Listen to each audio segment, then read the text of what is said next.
November.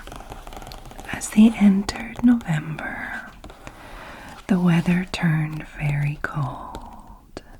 The mountains around the school became icy grey, and the lake like chilled steel. Every morning the ground was covered in frost. The 1st of November. For one brief moment, the great black dog reared onto its hind legs and placed its front paws on Harry's shoulders. But Mrs. Weasley shoved Harry away towards the train door, hissing, "For heaven's sake, act more like a dog, Sirius." Harry Potter and the Order of the Phoenix, Chapter 10. Luna Lovegood. The 2nd of November. Sirius, who was right beside Harry, let out his usual bark-like laugh. "No one would have made me a prefect. I spent too much time in detention with James. Lupin was the good boy. He got a badge." Harry Potter and the Order of the Phoenix, Chapter 9. The Woes of Mrs. Weasley. The 3rd of November. Sirius Black's birthday. Happy birthday, Sirius. If you want to know what a man's like, take a good look at how he treats his inferiors and not his equals. Sirius Black. Harry Potter and the Goblet of Fire, Chapter 27. Padfoot returns. The 4th of November. Believe me, I never betrayed James and Lily. I would have died before I betrayed them. Sirius Black. Harry Potter and the Prisoner of Azkaban, Chapter 19. The Servant of Lord Voldemort. The 5th of November. The noise of the storm was even louder in the common room. Harry knew better than to think the match would be cancelled. Quidditch matches weren't called off for trifles such as thunderstorms. Harry Potter and the Prisoner of Azkaban, Chapter 9. Grim Defeat. The 6th of November. On Madame Hooch's whistle, Harry kicked hard into the air and heard the telltale whoosh of the bludger behind him. Harry Potter and the Chamber of Secrets, Chapter 10. The Rogue Bludger. The 7th of November. Many people were staring at her, and a few were openly laughing and pointing. She had managed to procure a hat shaped like a life-size lion's head, which was perched precariously on her head. "I'm supporting Gryffindor," said Luna, pointing unnecessarily at her hat. "Look what it does." She reached up and tapped the hat with her wand.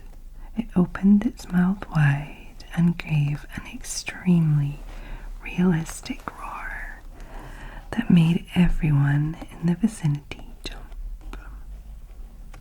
Harry Potter and the Order of the Phoenix, Chapter 19. The Lion and the Serpent. The 8th of November.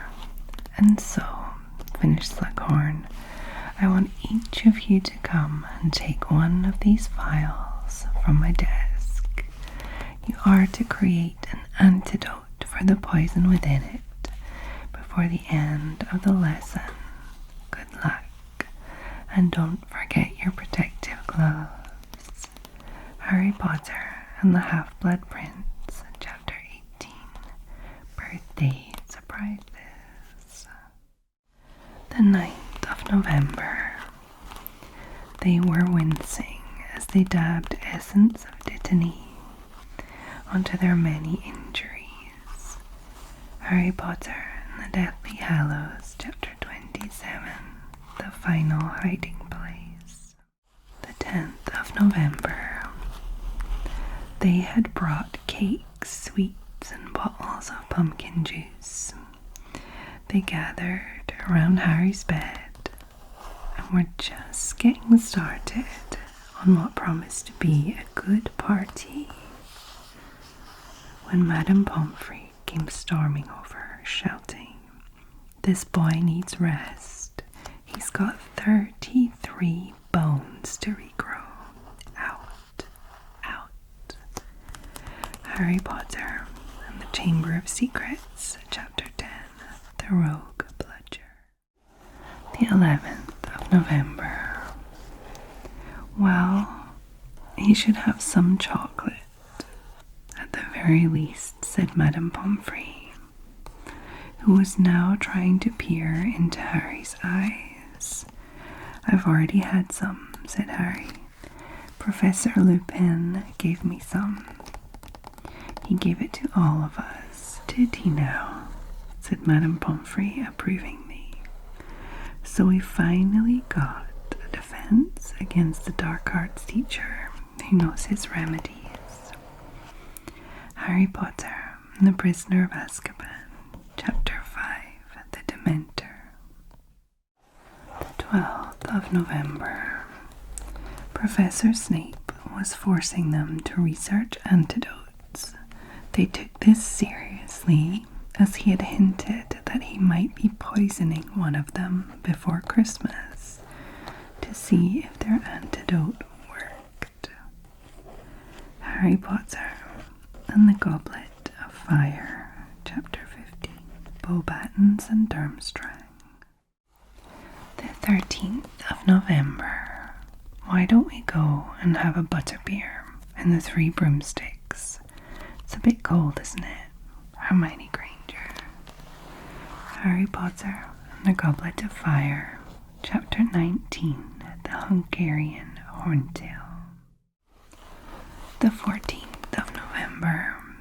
They left Zonko's with their money bags considerably lighter than they had been on entering, but their pockets bulging with dung bombs, hiccough sweets, frog spawn soup, and nose-biting teacup apiece.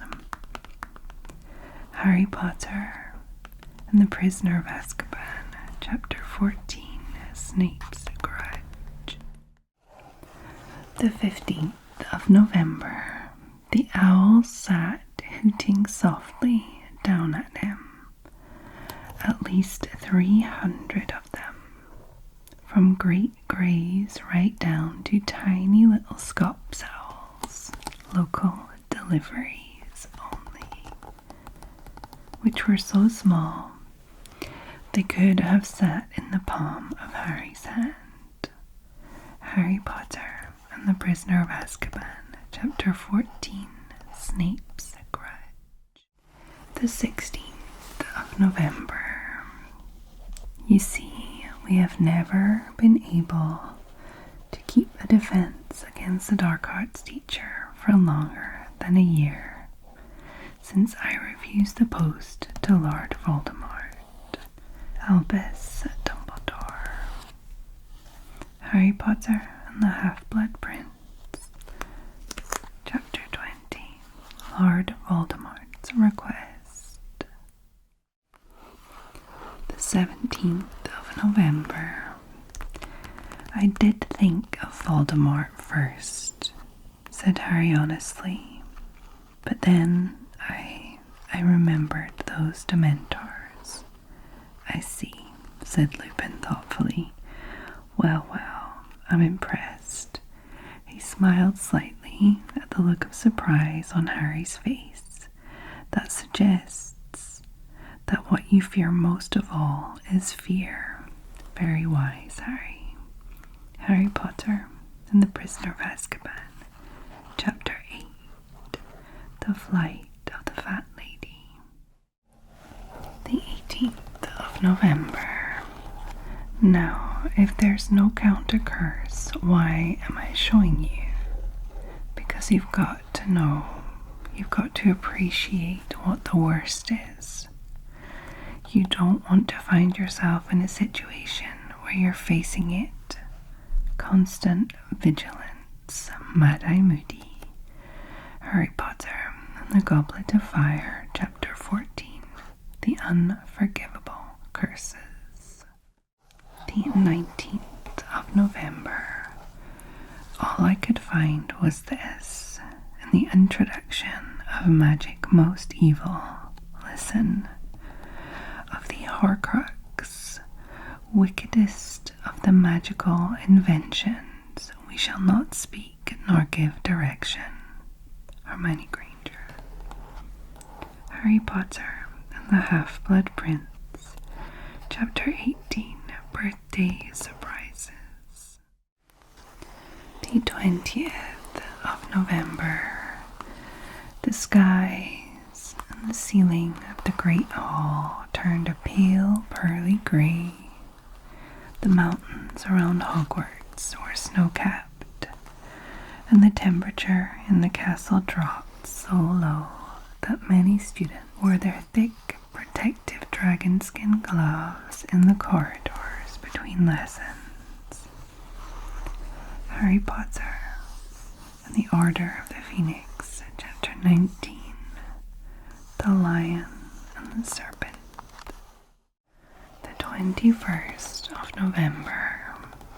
It was very hard to move through crowds in the invisibility cloak, in case you accidentally trod on someone, which tended to lead to awkward questions.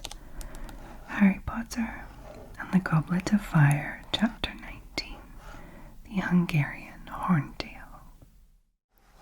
The 22nd of November. What would your head have been doing in Hogsmeade, Potter? Said Snape softly. Your head is not allowed in Hogsmeade. No part of your body has permission to be in Hogsmeade.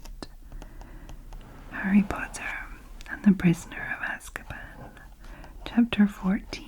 Snape's Grudge. The 23rd of November. Coming through, Percy called from behind the crowd. The new password's Fortuna Major. Oh no, said Neville Longbottom sadly. He always had trouble remembering the passwords. Harry Potter and the Prisoner of Azkaban, Chapter 5, The Dementor. The 24th of November. Tri-Wizard Tournament, the first task. It was time to do what he had to do, to focus his mind entirely and absolutely upon the thing that was his only chance. He raised his wand. Accio Firebolt, he shouted. Harry Potter and the Goblet of Fire, Chapter 20, the first task. The 25th of November. Keep back there, Hagrid, yelled the wizard near the fence, straining on the chain he was holding. They can shoot fire at a range of 20 feet, you know. I've seen this horntail do 40. Isn't it beautiful? Said Hagrid softly. Harry Potter and the Goblet of Fire, Chapter 19. The Hungarian Horntail. The 26th of November. Cedric put his hand into the bag and out came the bluish-grey Swedish short snout. The number 1 tied around its neck. Knowing what was left, Harry put his hand into the silk bag and pulled out the Hungarian Horntail. And the number 4. Harry Potter and the Goblet of Fire, Chapter 20. The first task. The 27th of November. And there was the Horntail, at the other end of the enclosure, crouched low over her clutch of eggs, her wings half furled, her evil yellow eyes upon him. A monstrous, scaly black lizard, thrashing her spiked tail, leaving yard-long gouge marks in the hard ground. Harry Potter and the Goblet of Fire, Chapter 20, The First Task. The 28th of November. They'll all forget this in a few weeks.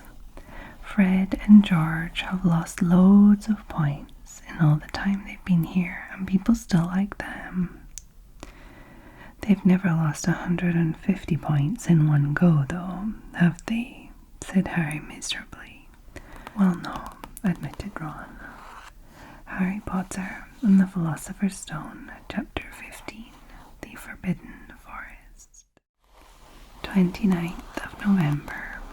It's just a pity they let the old punishments die out. Hang you by your wrists from the ceiling for a few days.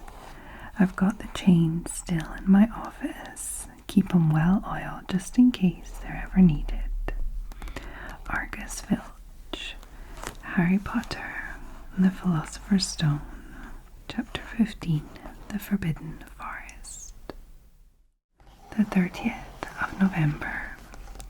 I was never a prefect myself, said Tonks brightly, from behind Harry, as everybody moved towards the table to help themselves to food.